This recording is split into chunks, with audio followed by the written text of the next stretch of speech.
Queridos irmãos, que possamos nesse instante em que estamos aqui reunidos, abrir os nossos corações para acomodarmos dentro de nós a paz que Jesus endereça a todos nós desde a nossa início da nossa jornada nesse planeta que é dirigido por Ele. Nós estamos dando continuidade, todas as vezes que vimos aqui, ao estudo do livro Roteiro, de Emmanuel. Esse livro é um livro muito importante, traz mensagens muito especiais para todos nós sobre a nossa jornada na vida terrena como espíritos imortais. Nós já estamos perto de terminar o livro, que tem 40 lições. Então foram 40 semanas que viemos aqui, intercaladas no mês. Já tem acho que uns 3 anos ou 4 que a gente está fazendo estudo desse livro. E hoje nós vamos falar sobre a lição de número 37. Depois dessa, então vão faltar somente 3 lições para a gente completar o livro. A Casa Espírita, o Consolador, aqui nós estamos, mantém gravado todas essas palestras na página do Consolador. Então quem quiser fazer o curso do livro é só pegar, porque está gravado lá, começar da primeira lição. Então hoje a nossa lição, que Emmanuel nos endereça, se chama Experimentação. E é uma página muito interessante porque ela continua de certa forma atual. Ele começa dizendo o seguinte: sabendo que a força mental é energia atuante e que os pensamentos são recursos objetivos, é imperioso reconhecer que a experimentação nos domínios do psiquismo exige noção de responsabilidade perante a vida para que o êxito seja a resposta justa às indagações sinceras. Uma frase muito bem colocada, não é?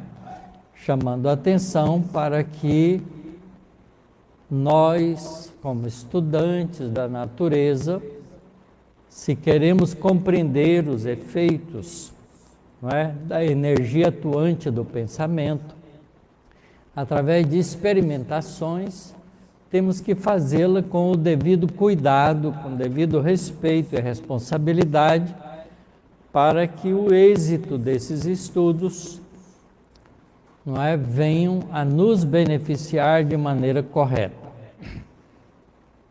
E ele vai fazer comparações para explicar isso.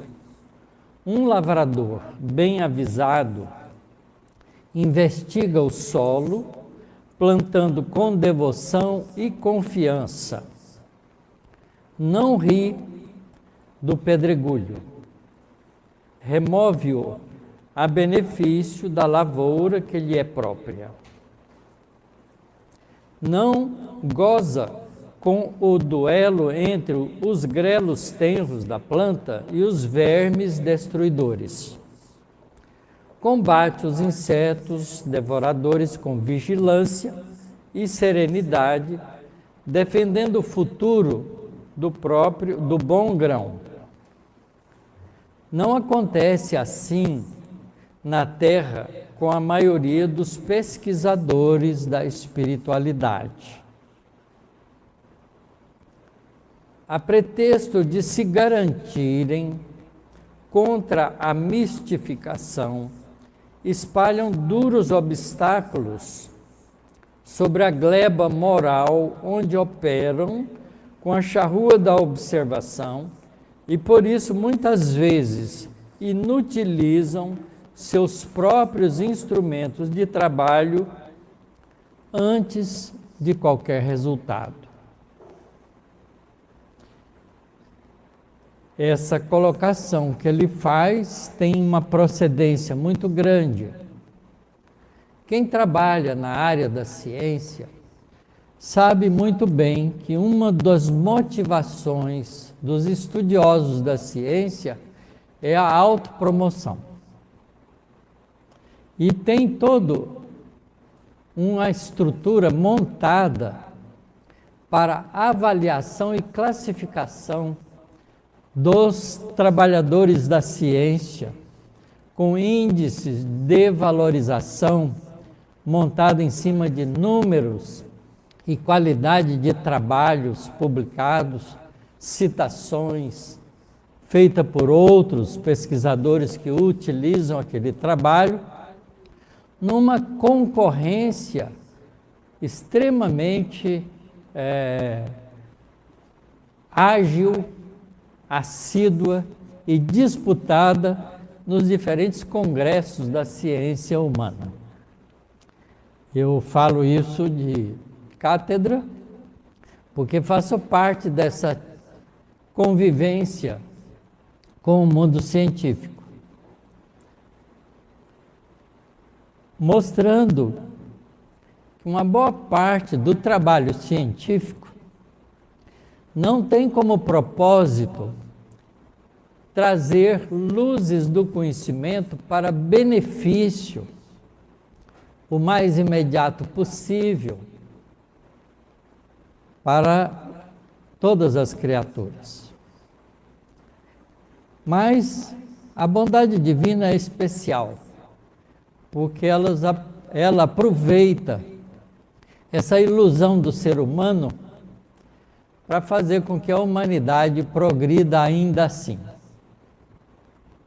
Então, essa observação que Emmanuel faz aqui tem todo sentido. E fazer esse tipo de concorrência e de autopromoção com as experiências que envolvem indivíduos se torna, por isso mesmo, uma coisa muito mais grave. Transformam, segue ele, companheiros em cobaias, exigem dos outros qualidade que eles mesmos não possuem, tratam com deliberado desprezo o pequenino embrião da realidade e acabam habitualmente na negação, incapazes de penetrar o templo do espírito. Isto é, as experiências relacionadas ao psiquismo humano sequer cogita da hipótese da existência do espírito. Vou dar um exemplo. Atualmente, na neurociência, há uma quantidade de pesquisadores muito interessados em descobrir se a consciência do ser humano está ou não alojada na estrutura cerebral, ou se ela transcende a estrutura cerebral, vai além da organização celular que constitui o nosso sistema nervoso central. Mas ainda assim, esses pesquisadores que fazem isso buscam encontrar a consciência em alguma estrutura puramente material,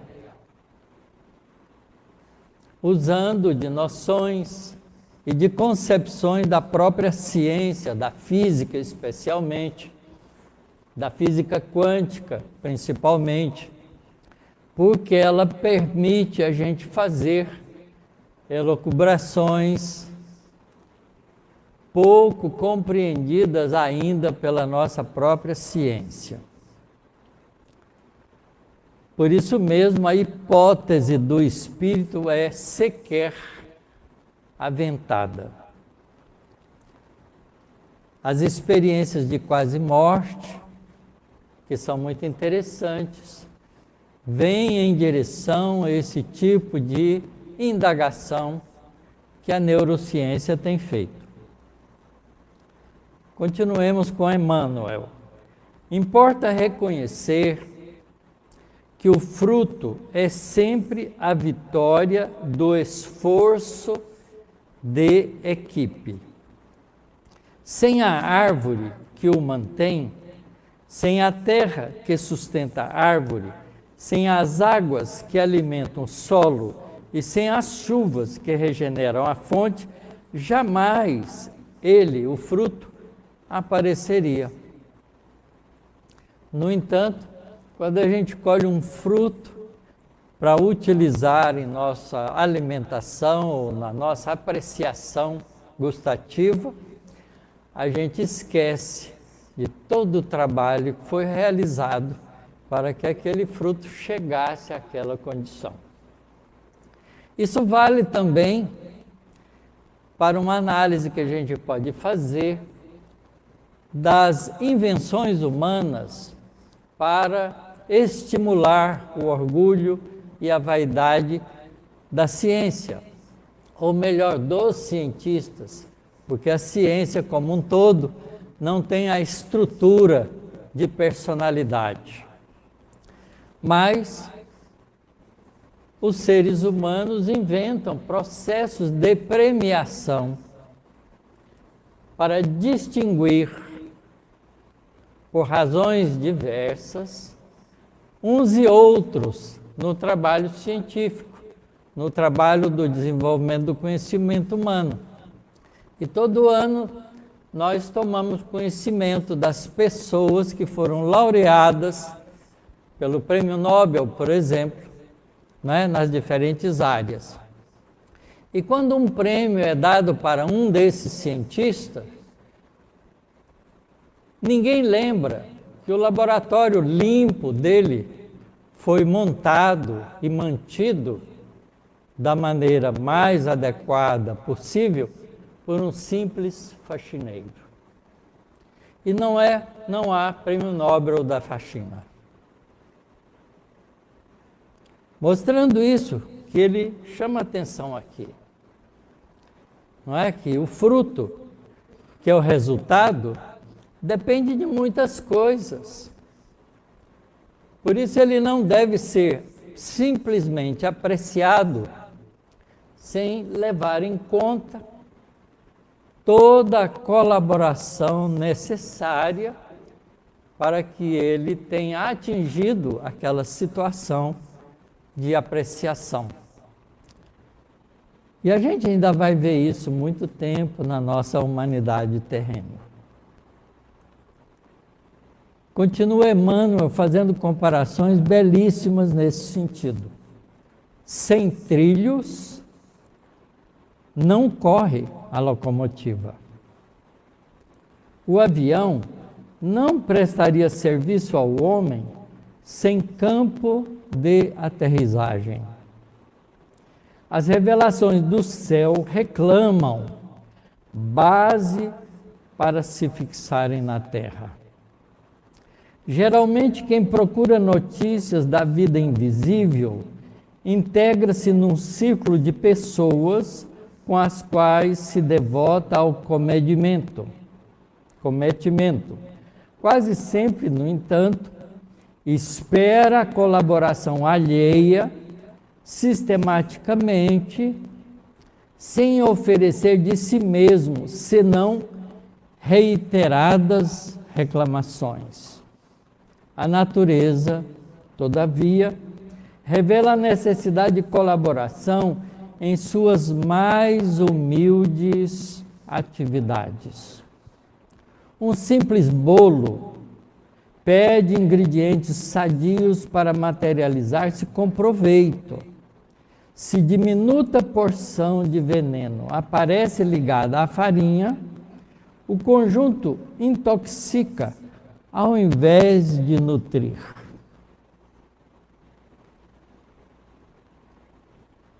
Há muitas pessoas que querem provas da realidade espiritual e chegam e gostariam de participar de uma reunião de demonstração da realidade do mundo espiritual, uma reunião mediúnica, com a mente e o sentimento intoxicado pelas paixões menos dignas. É parecido com um pouco de veneno na massa do bolo. Quem deseja inundar-se de claridade especial, de claridade espiritual, traga consigo o combustível apropriado. Não adquirimos a confiança usando o sarcasmo, nem compramos a simpatia distribuindo marteladas indiscriminadamente. A cidade não se levanta de improviso. Todas as realizações pedem começo com segurança. Um erro quase imperceptível de cálculo pode comprometer a estabilidade de um edifício. A experimentação psíquica realmente não caminha com firmeza sem os alicerces morais da consciência enobrecida. Cada espírito humano, microcosmo do universo, irradia e absorve.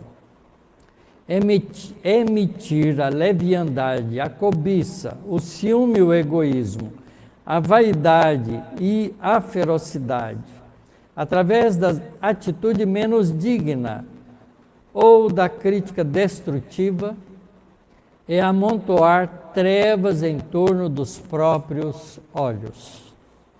Ninguém fará luz dentro da noite, estragando a lâmpada, embora o centro de força, a usina, continue existindo. Ninguém recolherá água pura num poço terrestre, trazendo à tona o lodo que descansa no fundo do poço. Não se colhe a verdade na vida como quem engaiola uma ave na floresta. A verdade é luz. Somente o coração alimentado de amor e o cérebro enriquecido de sabedoria podem refletir-lhe a grandeza.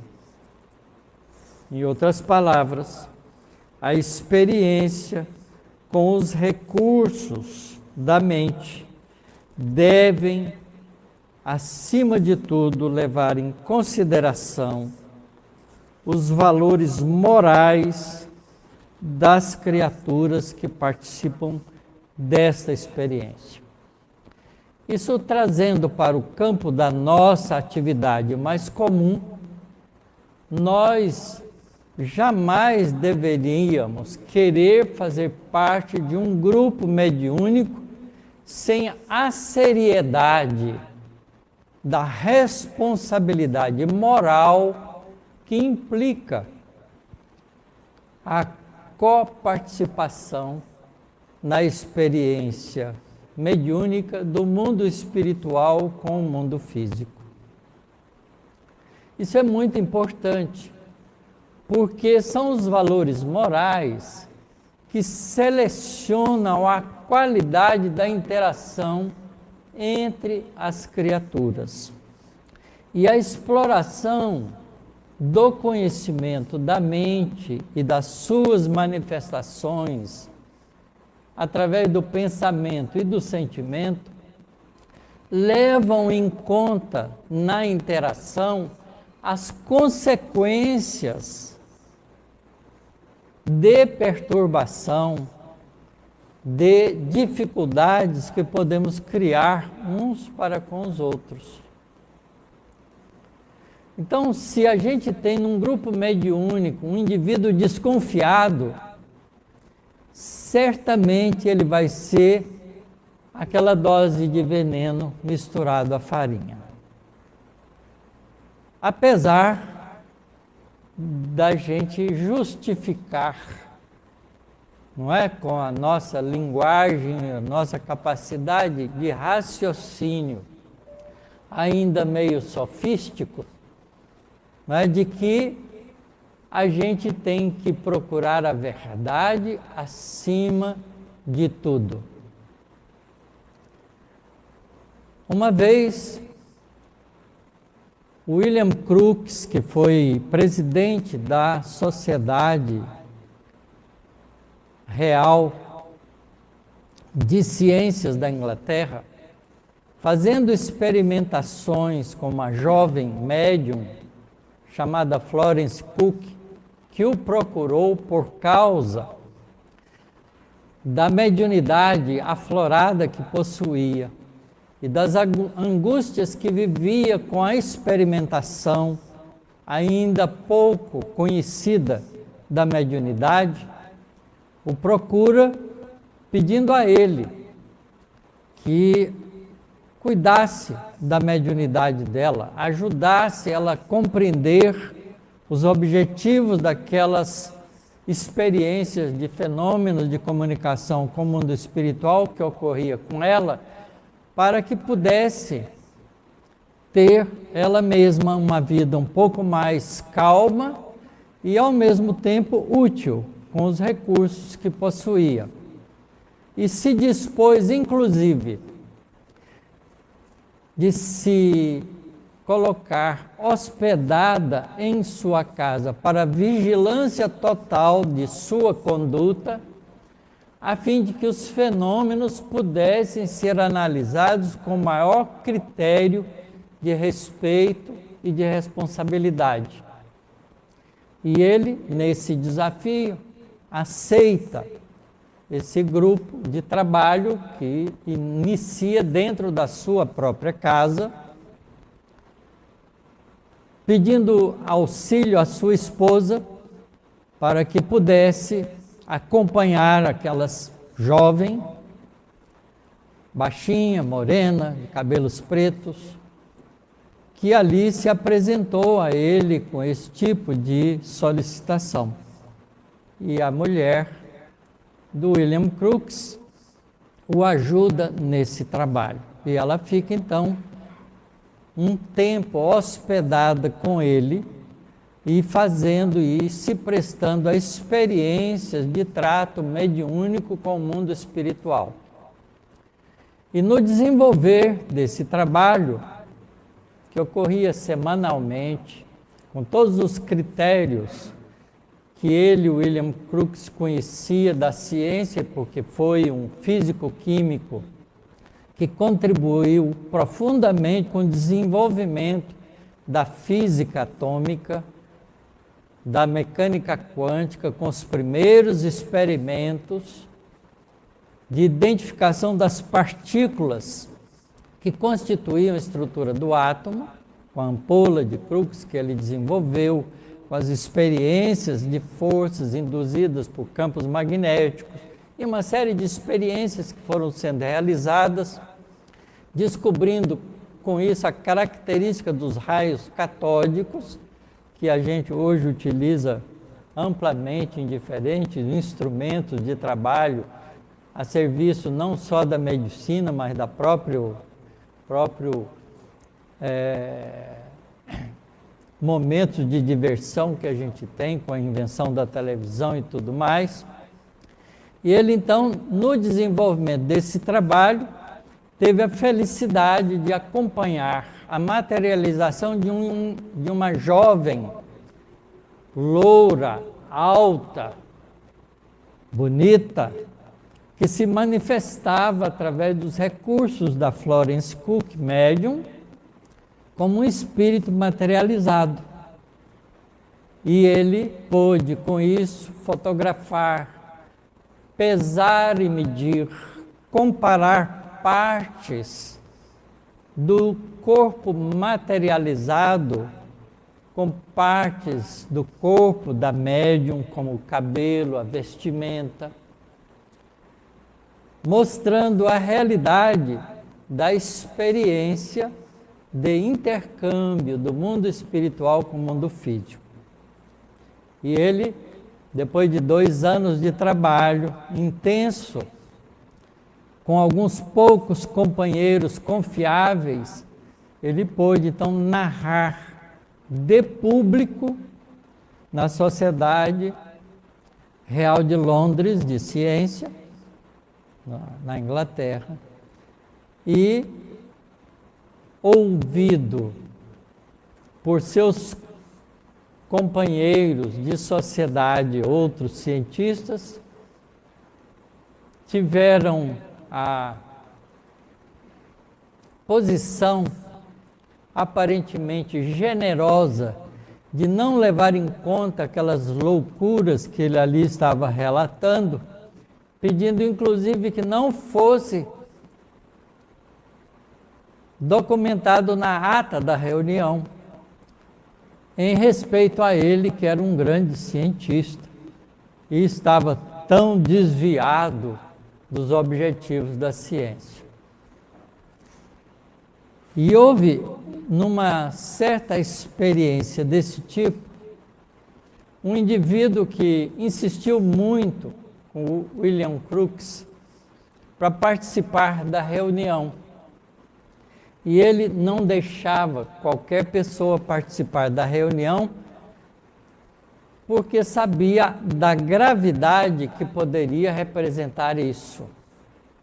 Então se negou, mas o indivíduo insistiu com tamanha veemência que ele acabou concedendo a oportunidade de participar do fenômeno, né, de assistir à materialização do espírito Kate King. E esse indivíduo sentou-se a uma cadeira com poucas pessoas que faziam parte desse grupo de trabalho, e quando a Kate aparece, sai da cabine onde ficava Florence Cook ali presa, não é? Circunscrita num ambiente, para não dizer que era ela que fazia, não é, toda aquela fenomenologia fraudulenta. Então ela era controlada durante o fenômeno. O espírito então sai e entra em contato com as pessoas. Esse indivíduo abruptamente pula no espírito materializado e o agarra. E aquela forma, que era uma forma ainda translúcida e com energias pouco conhecidas ainda por nós até hoje, se desfaz nos braços do indivíduo e desaparece. Mas a médium entra em convulsão nervosa tão violenta que ficou doente durante 1 mês para conseguir de novo a sua recuperação à normalidade. Então, a gente vê que a falta de valor, de respeito e de adequação para as experiências com o mundo espiritual pode levar a crises violentas. Nós temos na literatura espírita vários estudiosos sérios que trabalharam no desenvolvimento e no conhecimento desses fatos de maneira respeitosa e construtiva, e esses livros documentam experiências fantásticas que não deixam qualquer dúvida com relação à veracidade da interferência do mundo espiritual em nossas vidas, do mundo espiritual em comunhão com as criaturas humanas. E com o conhecimento desenvolvido pela doutrina espírita, trazida pela metodologia e análise cuidadosa feita por Allan Kardec, Nós hoje podemos entender esses mecanismos, essas interações de maneira muito simples até, apesar da nossa imensa dificuldade de pensar com mais detalhes sobre o mundo espiritual.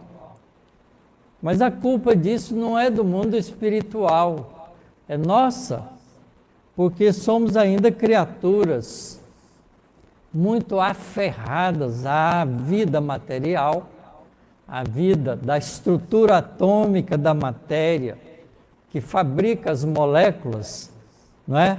Que constituem todo o arcabouço de nossa funcionalidade orgânica e de nossos sentidos, que são absolutamente materiais ainda. E por isso temos dificuldade de perceber a realidade do mundo espiritual, que não é uma realidade material atômica, mas é uma realidade energética a ser ainda percebida, presenciada e identificada com os valores que existem espiritualmente no ser humano. Isso é difícil, às vezes, da gente entender, porque a gente vive, como diziam os antigos pensadores, filósofos da antiga Grécia, não é? Que o mundo da realidade material é um mundo ilusório e transitório, que o mundo real é o mundo das ideias, que é justamente o mundo do mundo espiritual, da realidade espiritual. Porque nós não somos homens e não somos mulheres. Nós estamos homens e estamos mulheres. Nós somos espíritos imortais, vestidos temporariamente por um arcabouço lindo, maravilhoso, estruturado ao longo de milhões de anos de processo evolutivo, constituindo os nossos corpos biológicos que nos servem de experiência de crescimento numa fase de vida física que tem começo, meio e fim, servindo ao espírito que tem começo, meio e não tem fim, porque é imortal, no seu processo de construção de valores imorredouros na direção da plenitude espiritual que teremos um dia como espíritos angelicais que seremos pelo nosso esforço na construção da nossa própria evolução. Então, a doutrina espírita é desafiante nisso, porque ela nos adianta informações espirituais que a gente ainda tem dificuldade de compreender. Bezerra de Menezes faz uma afirmativa muito curiosa em um dos livros do Manuel Filomeno de Miranda, psicografado pelo médium Divaldo Pereira Franco, onde ele, Bezerra de Menezes, diz a seguinte frase: a doutrina espírita é a mais avançada informação do mundo espiritual trazido ao mundo dos homens, à humanidade. E mesmo os espíritas estão longe ainda de compreendê-la devidamente. Então, às vezes, a gente vem numa casa espírita pensando que a gente vai ter um culto religioso. A gente não vem numa casa espírita participar de um culto religioso. A gente vem numa casa espírita para ser desafiado, como espírito imortal que somos, a se autodescobrir. É muito diferente. muito diferente daquilo que nós, seres humanos, construímos para nós como instituições religiosas, que são superficiais, que não educam, que não orientam, que não abrem portas para o nosso real crescimento. Porque a grande maioria das correntes religiosas, apesar de falarem da alma, tem medo de falar do espírito. Como se alma e espírito fossem duas coisas diferentes. É estranho o comportamento humano, mas nós ainda somos assim. Mas já estamos maduros o suficiente para mudarmos isso. Mas essa mudança não é uma mudança que vem de fora para dentro, porque ela é uma construção interior. Allan Kardec, analisando no livro Evangelho segundo o Espiritismo, a razão de por que às vezes uma pessoa idosa, experiente na vida,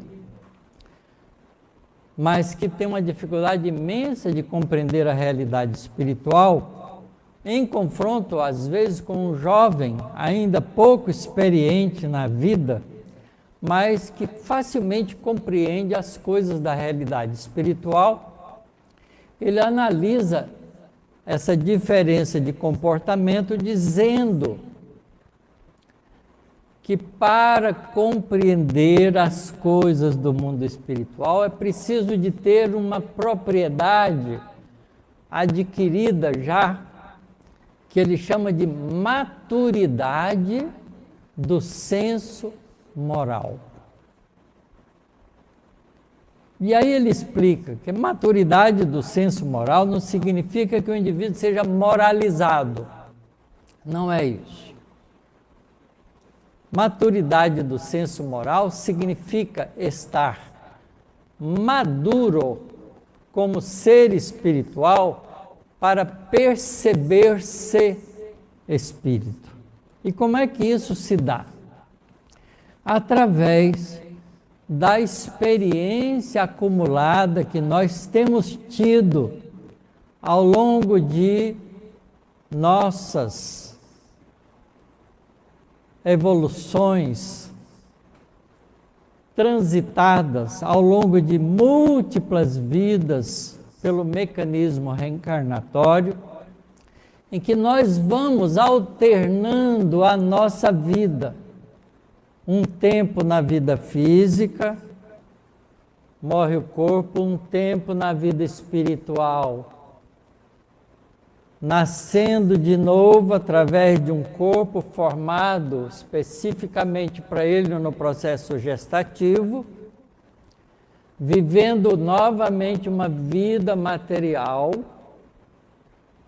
morre o corpo, volta para a vida espiritual. Depois de milhares de vezes, eu não estou dizendo centenas não, milhares de vezes em que a gente passa por essa experiência, a gente começa a vir do mundo espiritual guardando memória íntima da nossa realidade espiritual. Então, quando a gente pega um livro que fala da realidade espiritual, fala, mas era assim que eu pensava, só não tinha lido. Mas eu gosto dessa ideia, essa ideia me faz bem, ela parece que está dentro de mim. Era assim mesmo que eu sentia. É isso que ele chama de maturidade do senso moral. Isto é, a gente amadurecer na experiência de vivendo também no mundo espiritual, nos intervalos das reencarnações, a gente conscientiza com tal profundidade na nossa mente, que é a realidade do espírito, a própria existência como ser espiritual. E quando a gente nasce de novo, a gente traz essas ideias já intuitivas dentro de nós. E aí é fácil pegar um livro espírita e falar, parece que eu já conheço tudo isso, depois de lido. Porque para as pessoas que não adquiriram ainda essa ideia, pega um livro como Nosso Lar, de André Luiz, lê e fala assim, nossa, que ficção científica interessante. Enquanto que o que tem maturidade do senso moral, lê e fala, puxa, já vivi em colônias desse tipo. É muito diferente. Então essa conquista, ela muito mais a gente faz a aquisição dela na própria vivência do que experienciando fenômenos que a gente ainda muitas vezes não compreende o modo que se dá. É muito interessante tudo isso, mas a gente vai aprendendo e acumulando experiências por troca de informações. Eu vou fazer uma pergunta a vocês tenham coragem de levantar o braço. Quem é que acredita que o elétron existe? Muita gente. Quem já viu um? Acreditam por quê? Porque os cientistas dizem que ele existe? Não é curioso isso? Se a gente fizer uma pergunta desse tipo em algum lugar, quem é que acredita no espírito, que tem certeza que ele existe, fica mais difícil de levantar o braço, não fica? A situação é a mesma, não é?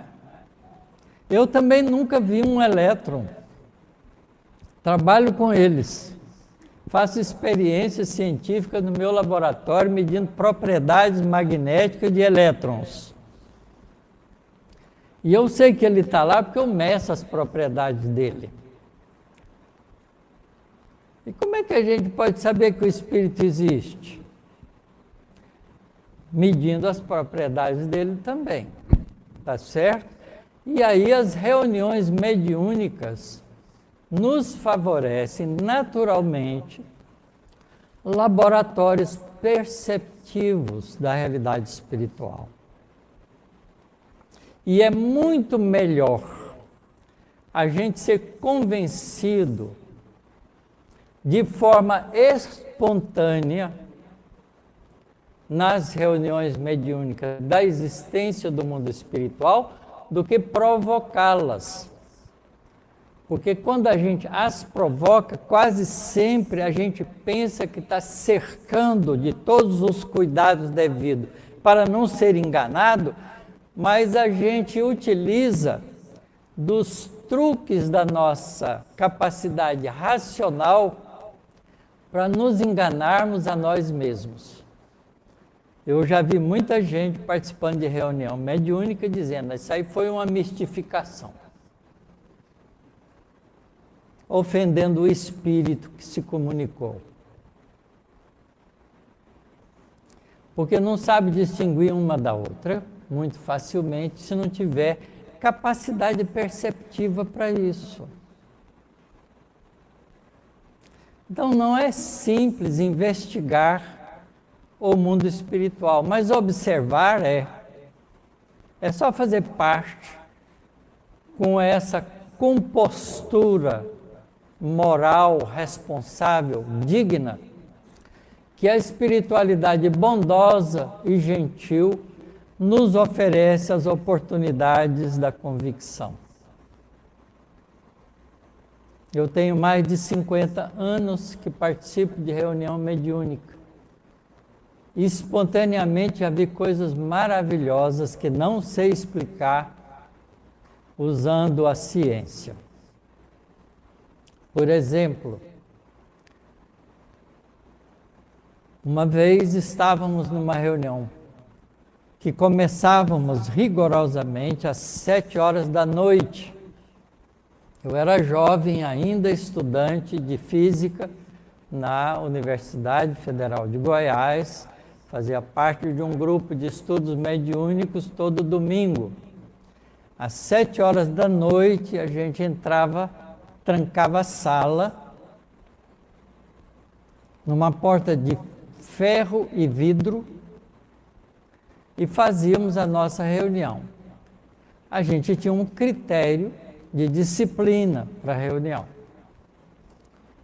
Então, quem do grupo que chegasse depois das 7 horas da noite, volte na próxima semana.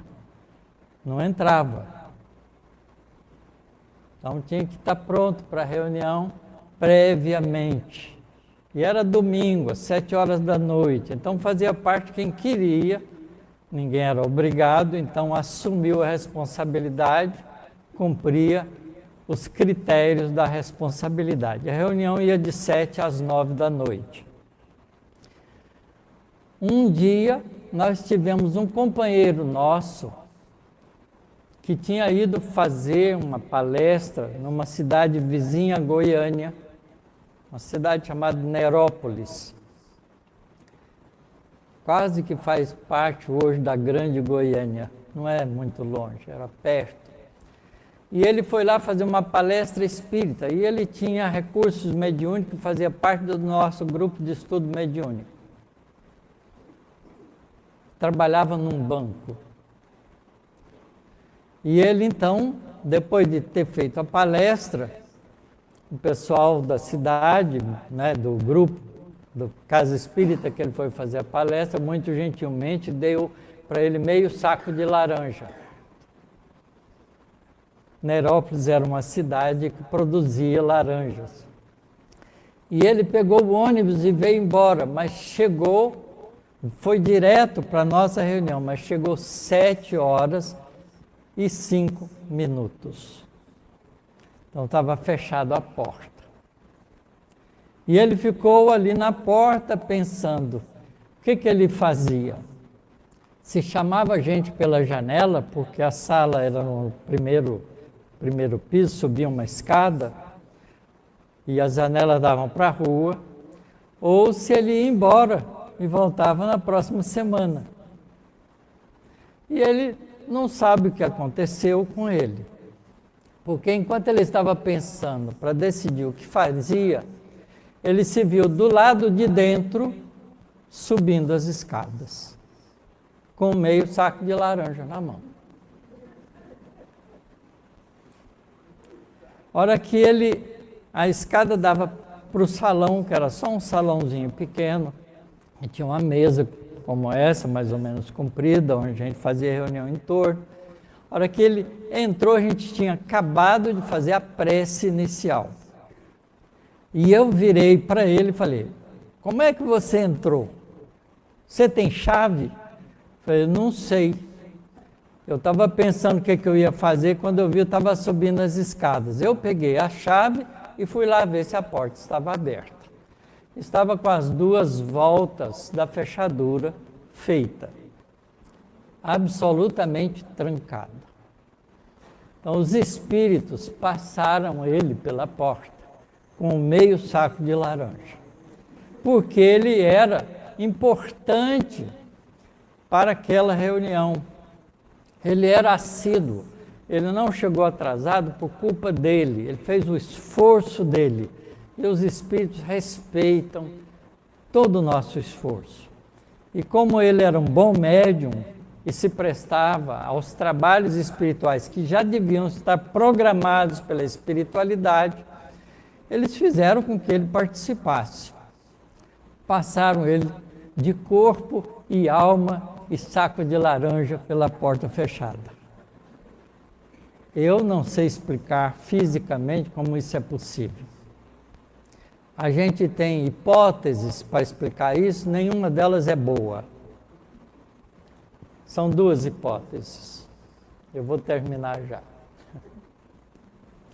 A primeira hipótese é que você desmaterializa ou o indivíduo com saco de laranja ou a porta. Passa o indivíduo, depois materializa de novo. Imagine a energia necessária para dissociar estrutura atômica de uma porta de ferro e de vidro para desfazer e depois juntar de novo. Isso faz o menor sentido. No mínimo, a porta ia ficar muito quente e o vidro também, porque a energia envolvida nesses processos são altíssimas. A gente, para fundir um ferro, para separar os átomos de ferro, precisa de mais de 1000 graus. Então, fica estranho de explicar isso. Então, o fenômeno de materialização e desmaterialização não é compreendido ainda por nós. Mas ele acontece, porque as materializações de espírito acontecem, não é? E acontecem utilizando recursos energéticos de um indivíduo encarnado, de um médium. Que energias são essas? A gente chama de ectoplasma, mas não sabe o que é. A gente, quando dá nome, a gente pensa que entende. Mas só dá nome. A segunda hipótese para explicar isso é a hipótese de que poderia existir uma quarta dimensão espacial que a gente não percebe, porque nós seríamos criaturas de 3 dimensões. Para entender isso, a gente precisa fazer uma comparação. Imaginem um mundo bidimensional. Por exemplo, pegue uma fotografia com muita gente. Não é? A fotografia é plana, certo? Todas as imagens estão no plano. Devido a elas podem se mover no plano. Então, o indivíduo que vive no plano, ele pode sair de uma posição do plano e ir para outra. Mas se você fizer um risco, ali você põe uma barreira. Quem está do lado de cá do risco não pode passar para o lado de cá, porque virou uma barreira. Tá certo? Está cortado ali, tem uma barreira. É como se tivesse construído uma parede bidimensional que não deixa o indivíduo passar de um lado para o outro. Uma linha, na verdade. Certo? Mas, se o indivíduo puder sair da folha de papel, subir, ele vai desaparecer da fotografia, ninguém vai vê-lo. Quando ele sair para a terceira dimensão. Passar por cima do risco e descer do outro lado, ele sai de um lado, entra no outro. Não é? Pareceu que desmaterializou no plano bidimensional e depois passou para o terceiro, para o espaço altura, transpôs a barreira, desceu, materializou do outro lado. Então, não houve nenhum efeito a rigor de desmaterialização. Ele só some da observação, passa pela barreira dimensional e desce e aparece de novo íntegro como estava antes. Então, se a gente imaginar que o mundo tridimensional tem uma quarta dimensão que a gente não sabe como funciona, e se a gente puder passar pela quarta dimensão, a gente sai da terceira, ninguém vê a gente, atravessa as barreiras que quiser e volta para a terceira dimensão naturalmente.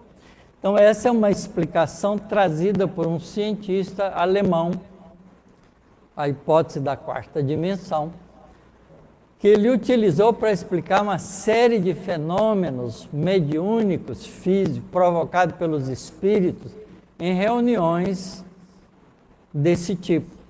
Eles pegavam, por exemplo, uma corda, dava vários nós, quantos nós quisesse, pegava as duas pontas, dava nó, punha em cima da mesa, derretia breu, parafina, fosse, colocavam nesse nó das duas pontas. E durante a reunião alguém punha a mão ali para dizer que não ia sair aquele nó debaixo da mão dele.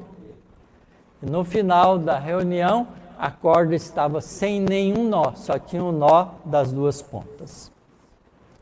Como é que os espíritos desfazem esses nós sem violar a estrutura da matéria? Então ele aventou a hipótese da quarta dimensão, porque o nó numa terceira pode ser feito ser desfeito facilmente numa quarta dimensão. Mas a gente nunca descobriu 4 dimensões espaciais no nosso universo. Então é também uma hipótese explicativa, mas que não tem o convencimento da veracidade, porque não é verificável pela nossa capacidade científica investigativa.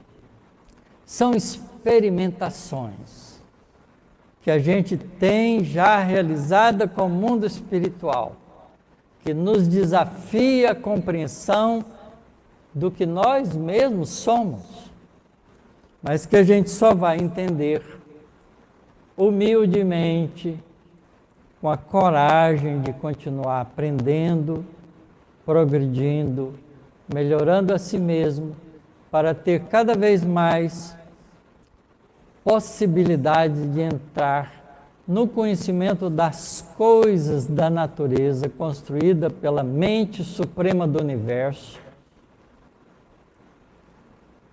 e que nos vai surpreender muito ainda com muitas informações novas. Mas a gente tem que estar prontos para ela. E a condição de estar prontos para ela é saber utilizá-las em benefício das criaturas, porque são situações especialíssimas. Se nós utilizarmos isso para o mal, pode ser extremamente danoso para nós mesmos. Então, a bondade divina vai permitindo que a mente humana, à medida que progride, descubra os segredos da natureza de maneira responsável. Que Jesus nos abençoe, nos dê bastante forças para a gente já estudar o que já temos em mãos, compreender esses ensinamentos e termos a coragem de seguir em frente, com vontade de compreender, mas também de melhorar, de servir, de sermos verdadeiros irmãos e utilizarmos dos recursos do conhecimento para beneficiar as criaturas e nunca para levar vantagem pessoal em detrimento do sofrimento alheio. Muita paz a todos nós. Muito obrigado pela atenção de todos.